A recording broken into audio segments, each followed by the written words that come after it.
pengertian AMDAL menurut Peraturan Menteri Lingkungan Hidup dan Kehutanan Nomor 4 Tahun 2021. Baiklah, AMDAL adalah kajian mengenai dampak penting pada lingkungan hidup dari suatu usaha dan kegiatan yang direncanakan untuk digunakan sebagai prasyarat pengambilan keputusan tentang penyelenggaraan usaha dan kegiatan serta termuat dalam perizinan usaha atau persetujuan pemerintah pusat dan daerah.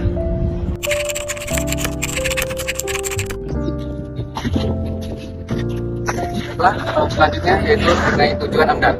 Tujuan AMDAL yaitu yang pertama memberikan masukan dalam pengembalian keputusan bagi pemerintahan dan pengelolaan kegiatan. Yang kedua yaitu memberikan pedoman dalam upaya penegakan dan pengendalian dampak lingkungan hidup. Selanjutnya yang ketiga yaitu memberikan informasi dan data bagi perencanaan pembangunan suatu wilayah.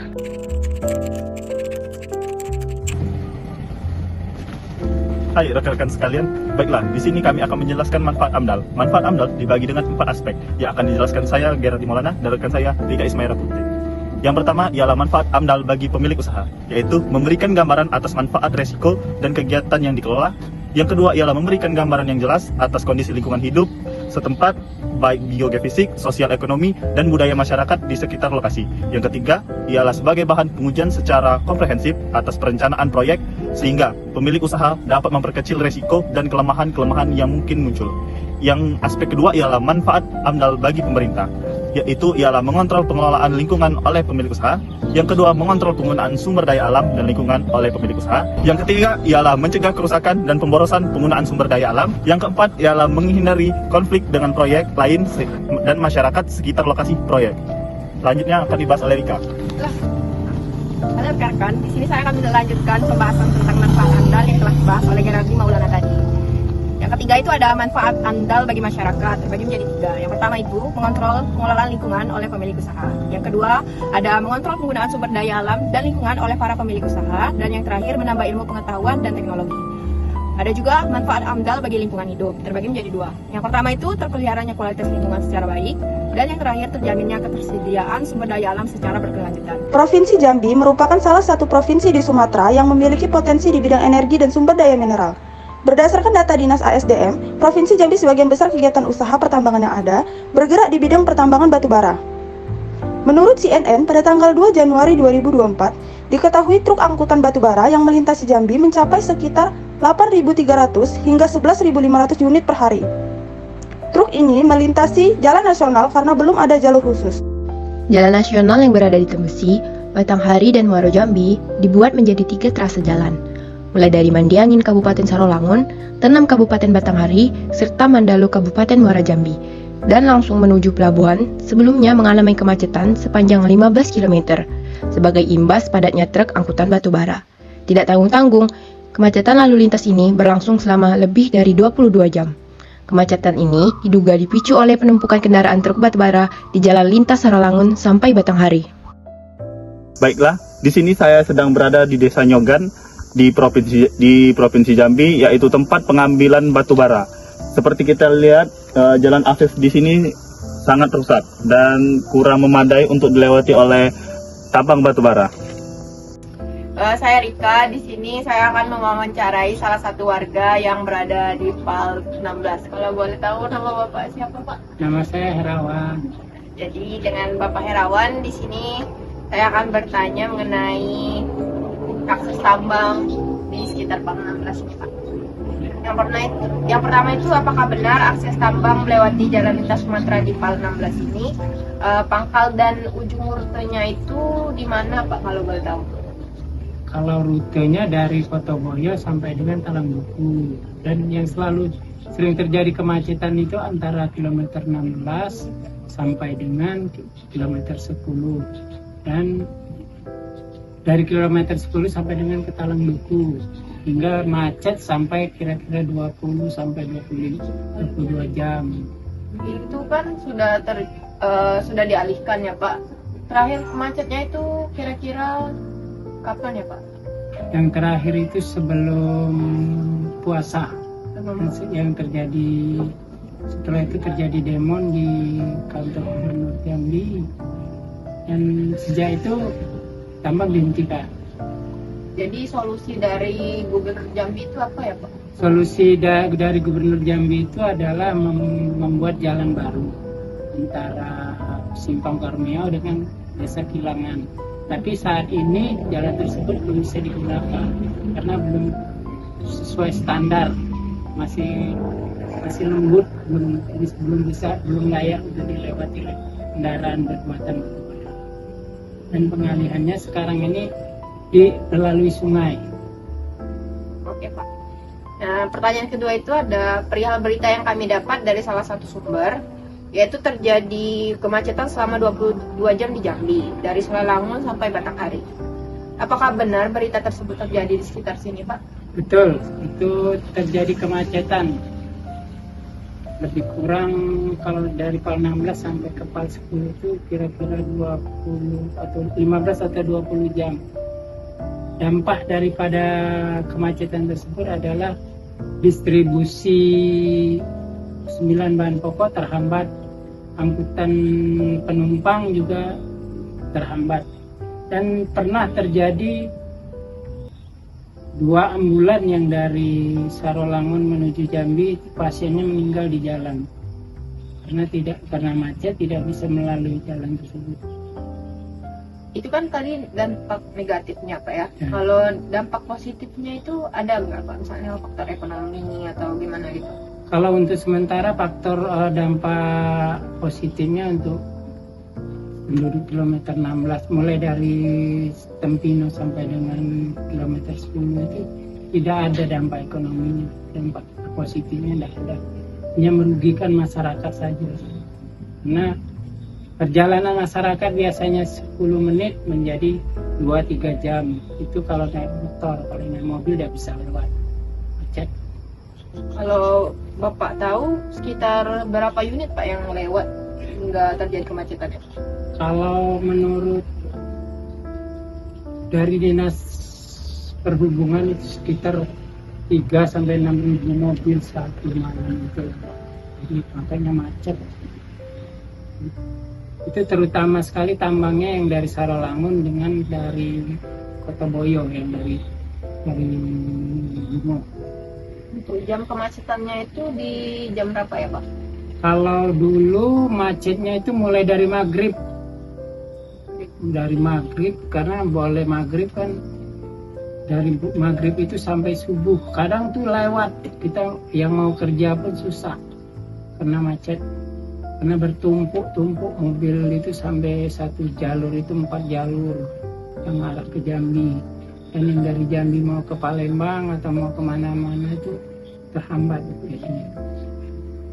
Oke, mungkin segitu saja ya Pak. Terima kasih. Halo rekan-rekan sekalian, saat ini saya sedang berada di salah satu PT batubara, yaitu di PT Prima Dito Nusantara yang bergerak di bidang tambang batubara. Baiklah, di sini saya sudah mendapatkan salah satu narasumber. Sebelumnya, Wahyu. Baiklah, sebelumnya kami perkenalkan, kami dari mahasiswa Politeknik Negeri Sriwijaya Palembang. Di sini ada beberapa hal yang ingin kami tanyakan Pak, yaitu Pak, yang pertama, perihal berita yang kami dapat dari salah satu sumber yang terjadi kemacetan Pak, selama beberapa jam di Jambi, dari Sulalangun sampai ke Kabupaten Batanghari. Dalam kemacetan tersebut kan diperhatikan sementara tuh Pak. Perihal hal tersebut, tanggapan Bapak itu benar apa tidak Pak? Kemacetan yang terjadi di kemacetan itu memang benar ada terjadi kan. Jadi perjalanan dari tambang ke angkutan batubara harusnya dibawa ke Stopel yang ada di kota Jambi, khususnya di Tanah Duku sama di Asli.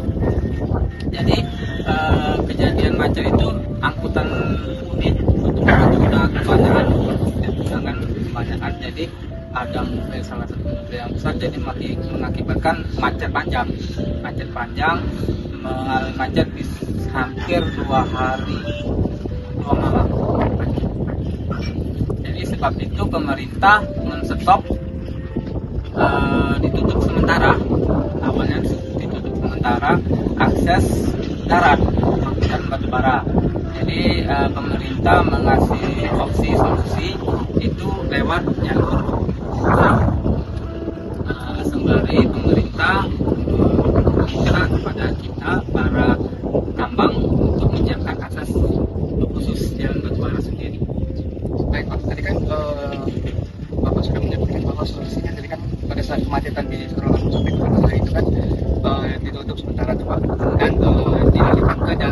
sungai lewat akses laut dari Sungai Batanghari. Nah itu jam operasional kerja untuk dari akses laut ini Sungai Batanghari ini Pak. Kalau akses laut itu pemerintah nggak ada batasin waktu, jadi waktunya 24 jam bebas, asal waktu ditambang itu muat ya batas jam 10 malam. Jadi jam 10 malam muat ditambang, selebihnya di laut itu bebas, yang berapa akses nggak ganggu kan lingkungan. Kalau air surut ya kandas kan kapal, jadi kita nggak bisa juga beroperasi. Jadi pada saat air surut di Sungai Batanghari pun juga tidak bisa beroperasi. Tidak bisa beroperasi. Oh. Oke Pak, terima kasih banyak Pak. Baiklah rekan-rekan sekalian, saat ini saya sedang berada di Sungai Batanghari, tepatnya di sekitar Jembatan Kental. Baiklah, saya sedang berada di sekitaran Sungai Batanghari. Baik Bu, saya Adi Sapiana dari mahasiswa di sini saya. Ibu ini sebagai berjual di pinggiran sini ya. Kalau boleh tahu ibu ini siapa namanya? Ibu Eti. Jadi mau nanti hal kapal tongkang batubara yang sering lewat ini, apakah ibu itu sebagai warga sekitar sini merasa terganggu atau terkena dampaknya Bu? Berisik atau mengganggu kenyamanan? Tidak mengganggu. Kalau boleh tahu air yang di sekitar sini itu dipakai oleh warga-warga sekitar atau gimana Bu? Tidak secara langsung sih, karena kan ada PDAM kan. Ya, Tapi air PDAM itu dapatnya dari sekitar sini? ya dapatnya dari Sungai Batanghari dikelola. Kalau untuk seperti tangan atau itu gimana? Pakai sekitar sini atau enggak? Kalau untuk jualan sih bawa tetap dari rumah. Iya. Kayak PDAM kan. Apakah ada perubahan sebelum atau sesudah tongkang lewat ini Bu di sungai ini? Tidak ada sih. Tidak ada. Kalau untuk faktor ekonomi itu apakah nambah atau Kalau kami di sini tidak ada pengaruh sih, soalnya cuma dilewati baik sama tongkang itu kan. Jadi tidak ada pengaruh. Tidak ada pengaruhnya. Baiklah, terima kasih.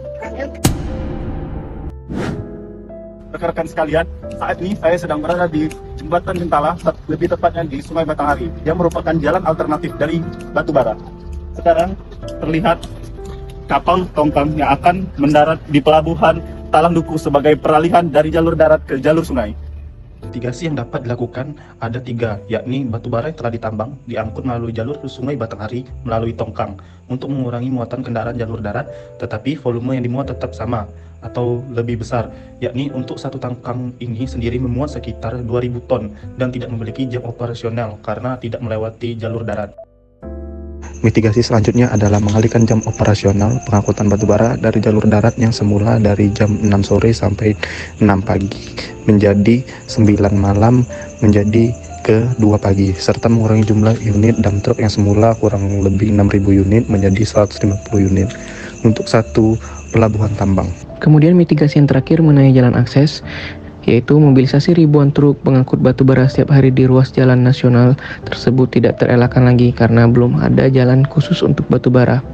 Padahal pada pasal 91 ayat 1 serta penjelasan dalam Undang-Undang Nomor 3 Tahun 2020 tentang perubahan atas Undang-Undang Nomor 4 Tahun 2009 tentang pertambangan mineral dan batubara mengamanatkan bahwa pemegang IUP dan IUPK wajib menggunakan jalan pertambangan dalam pelaksanaan kegiatan usaha pertambangan. Menyikapi hal tersebut, terdapat kegiatan pembangunan dan operasional jalan khusus angkutan batubara sepanjang 77,5 km di Kabupaten Muaro Jambi dan Kabupaten Batanghari Provinsi Jambi oleh PT Putra Bulian Property.